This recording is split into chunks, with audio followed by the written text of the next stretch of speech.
सत्यमेव जयते। हम आप सभी लोगों की स्वास्थ्य की कामनाएं करते हैं और आज हम आपको बताएंगे कि कब्ज को रोकने के क्या क्या उपाय हैं और बड़े सरल उपाय हैं, उनको आप लोग बड़े ध्यान से सुनें। उसके पहले आज हमारा ये पार्ट 5 है। हमें आपसे पूर्ण अनुरोध है कि अगर हमारे ये part 1, part 2, part 3, part 4, part 5 अगर ये हमारे पांचों वीडियो अगर आप सब परिवार या स्वयं से देख लेंगे तो बहुत आपके लिए कब्ज की जो शिकायत है, जो रोगों का जड़ है, उसके बारे में बहुत सरल विधियाँ, बहुत सरल तरीके आप लोगों को मिल जाएंगे या बहुत ही आप लोगों के लिए लाभकारी होंगे। तो अभी हम बता रहे थे आपसे कि कब्ज के रोकने के क्या उपाय हैं या कब्ज को हम किस तरीके से अपने शरीर में होने ही न दें। क्योंकि जब कब्ज हमारे शरीर में हो जाता है, कॉन्स्टिपेशन हो जाता है, तो हमने उसके लक्षण भी बता चुके हैं आपको, कारण भी बता चुके हैं आपको।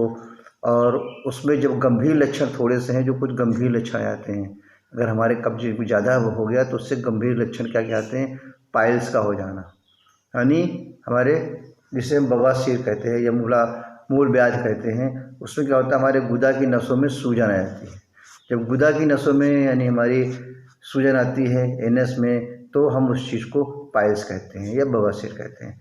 इसके बाद दूसरी आती है हमारी फिशर की शिकायत।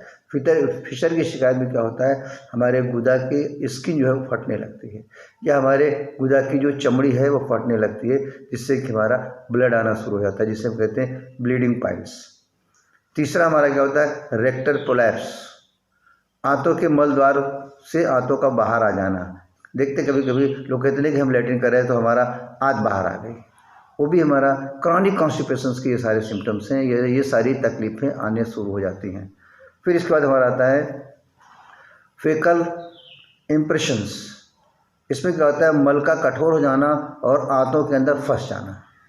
तो ये 4-5 जो है हमारे लक्षण हैं, या जो 4-5 तकलीफ़ें हमारे शरीर के अंदर आती है, अगर इस तरह की शुरू हो जाए तो आप समझिए कि अब मुझे बहुत ही गंभीर कॉन्स्टिपेशंस हो गया है, जिससे कि हम गंभीर बीमारी की तरफ जा सकते हैं। अब हम चर्चा करेंगे कि हम किस तरीके से, कौन से बड़े सरल उपाय हैं जिनकी मदद से या जिनकी सहायता से हम अपने कब्ज को दूर कर सकते हैं आसानी तरीके से। तो सबसे बड़ा माध्यम हमारा है पानी, यानी वाटर। कब्ज को दूर करने का सबसे बड़ा हमारा जो है माध्यम बताया हमने आपसे कि वाटर है। यानी हमें सुबह के पहर खाली पेट बैठ करके घूंट घूंट करके पानी कम से कम 1 लीटर पीना चाहिए। आराम से बैठ गए। अब उसमें ऐसा नहीं कि अगर हमने आपसे कहा कि गर्म पानी पियो या लोग कहें गर्म, ऐसा नहीं। अगर मान के चलिए हमारे पास गर्म पानी नहीं है तो साधारण तापमान का जो पानी हम रोज़ घर में अपने यूज करते हैं या प्रयोग में लाते हैं, उसी पानी को बैठ करके पिए, धीरे धीरे घूंट घूंट और मुँह को इसे चलाते हुए, ताकि उसके अंदर हमारा सलाइवा मिक्स होता रहे और आराम से जब ज़्यादा पानी हम पी लेंगे, उसमें 1 लीटर करीब, तो हमारे आंतों में प्रेशर देगा। तो पहला चीज़ तो है इसका उपाय दूर करने का कि पानी की कमी किसी भी तरीके से हमारे शरीर के अंदर ना होने पाए। दूसरा हमारा है कि जो भी हमारा भोजन हो फाइबर युक्त हो, यानी ज़्यादा से ज़्यादा हम उन्हीं चीज़ों को खाएं जो कि जिसके अंदर हमारे फाइबर मौजूद हो, राइट। क्योंकि ये फाइबर जो होता है ये हमारे आंतों के अंदर सफाई का काम करता है और हमारे मल को पुश करता है, जिसकी वजह से हमारा आंतों में जो इकट्ठा हुआ मल है वो पूर्ण रूप से बाहर आ जाता है। अब फाइबर में थोड़ा सा सोचेंगे, बहुत सारी चीज़ें बता चुके हैं। फाइबर का मतलब होता है कि जितनी चीज़ें अगर हम कच्चे रूप में खाते हैं उस ज़्यादातर उसके अंदर सब फाइबर ही होते हैं। फाइबर की मात्रा उसमें भरपूर होती है, यानी उतनी मात्रा होती है जो हमारे शरीर के बिल्कुल अनुकूल है। फिर तीसरी चीज़ हमारी क्या है, अंकुरित अनाज, स्प्राउट चीज़ें हम खाएँ, स्प्राउट चीज़ों का सेवन करें या खनिज लवण। तो इन सब चीज़ों को अगर हम जो है ज़्यादा से ज़्यादा अपने खाने में स्प्राउट का भी उपयोग करते हैं तो भी हम जो है अपने कब्ज को दूर करने में बहुत ही मदद मिलेगी। चौथी चीज़ हमारी आती है एनीमा। 10 दिन में, 15 दिन में या महीने में 2 बार एनीमा भी ले लेना चाहिए, ताकि जो थोड़ा बहुत और मल फंसा हुआ हो वो पूर्ण रूप से बाहर निकल जाए। इसके बाद आते हैं हमारे लैक्सेटिव, जो हम ओरल लेते हैं। लैक्सेटिव भी जो है कभी जो भी आपको चाहे आप एलोपैथ कर लीजिए, हम तो आप लोगों को सलाह देंगे कि आप लैक्सेटिव अगर लेना है तो सबसे उत्तम लैक्सेटिव आपका है त्रिफला पाउडर।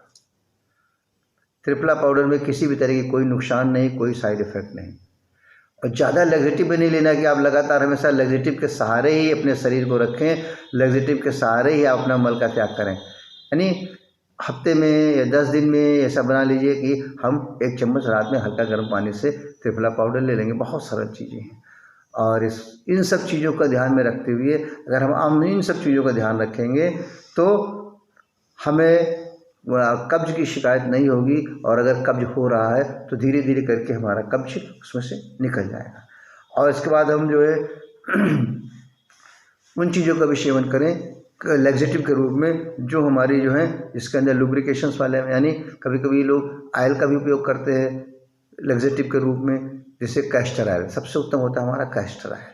कैस्टर ऑयल 15 दिन में या 10 दिन में या महीने में एक बार अगर आप ले लेते हैं 30 ml तक रात में सोते समय या उसमें दूध मिला करके, तो वो भी हमारे आंतों के अंदर के रुके हुए मल को पूर्ण रूप से साफ कर देगा। इसके बाद हमारा आता है सॉफ्टनर्स। कुछ ऐसे सॉफ्टनर्स भी होते हैं जो हमारे स्टूल को क्लीन करते हैं। कुछ हमारे ऑस्मोटिक लैक्सेटिव होते हैं तरल पदार्थ के रूप में, वो भी हमारे जो है कब्ज को दूर करने में, हमारे मल को त्याग करने में बड़ी मदद करते हैं। तो ये छोटी छोटी चीज़ें हैं। और इसके साथ में जो और सबसे ज़रूरी चीज़ है नियमित व्यायाम। अब हम कौन सा व्यायाम करें, बस 2 ही चीज़ें जिनको आप पकड़ लीजिए। इनमें से बहुत सारी चीज़ें अगर आपके पास नहीं है तो 2 चीज़ें तो आपके शरीर के अंदर फिट है ना, जो आपके शरीर के अंदर ईश्वर ने दे रखी, खाली उनका करना है, अनुलोम विलोम और कपालभाति।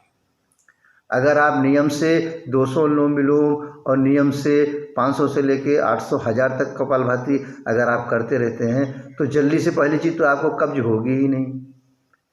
और अगर कब्ज हो गई तो बिना किसी औषधि के ठीक हो जाएगी। तो वो दवाइयाँ जिसके अंदर आपका देखिए एक पैसा भी नहीं खर्चा हो रहा, आप पूर्ण रूप से कब्ज से मुक्त भी हो रहे हैं और इसके साथ में अपने परिवार के साथ बैठ करके इस क्रिया को करें। तो इतनी सारी विधियाँ, इतने सारे उपचार, इतने सारे मतलब कि प्रोसीजर्स हैं जो आपको आपके कब्ज से छुटकारा दिला सकते हैं। आपको आपके अंदर जो कब्ज हो रहा है उसको रोकने में पूर्ण रूप से सहायक हैं। तो इस तरीके से हम चाहते हैं कि इन सारी क्रियाओं को, इन सारी विधियों को, इन सारे उपचार को, जो कुछ भी जिस भी रूप में आप कहिए, इन सारे ट्रीटमेंट को आप ज़रूर करें और शरीर के अंदर में कब्ज होने ही ना पाए। क्योंकि कब्ज ही जो है हमारा, कॉन्स्टिपेशन ही जो हमारा है वो हमारे रोगों की जननी है। क्या आपके मन में कभी ये नहीं उठता कि मन में कभी कोई ना कोई विचार आता नहीं है, कभी कोई चीज़ जानने की इच्छा नहीं होती? आपके मन में आना चाहिए कि हम बीमार क्यों होते हैं। बार बार हमारा एक ही तो कंसंट्रेशन है, हमारा एक ही पे तो हम आप लोगों को जो है पूरा सेट करना चाहते हैं कि हम बीमार क्यों होते हैं। कभी मन में विचार नहीं आता, हम हमेशा मन में सोचते होंगे भाई हम बीमार ना रहें, लेकिन बीमारी क्यों आती? कुछ ना कुछ तो कारण है। उसी कारण को हम आपको सत्य रूप में बताने के पूर्ण रूप से प्रयास करते हैं, ताकि जब तक आप सत्य को नहीं जानेंगे, जब तक आप जड़ को नहीं जानेंगे, तब तक आप उस चीज़ का निवारण या उसका क्योरिंग हो ही नहीं सकता। तो हम अपने इस माध्यम से आपको वही चीज़ बताना चाहते हैं जिससे कि आप अपने शरीर को स्वस्थ एवं निरोगी रख सकें और स्वयं से उन विधियों को भी जान जाएं कि हम अपने शरीर को स्वस्थ रख सकते हैं। छोटे मोटे रोगों को हम अपने शरीर के अंदर पहले ही समाप्त कर सकते हैं ताकि हमारे शरीर के अंदर गंभीर रोग होने ही ना पाएँ। तो हम चाहते हैं कि हमारे इन 5 पार्ट्स के अंदर जो हमने एपिसोड आपके लिए बनाए हैं, इसमें से आपको बहुत लाभ मिलेगा।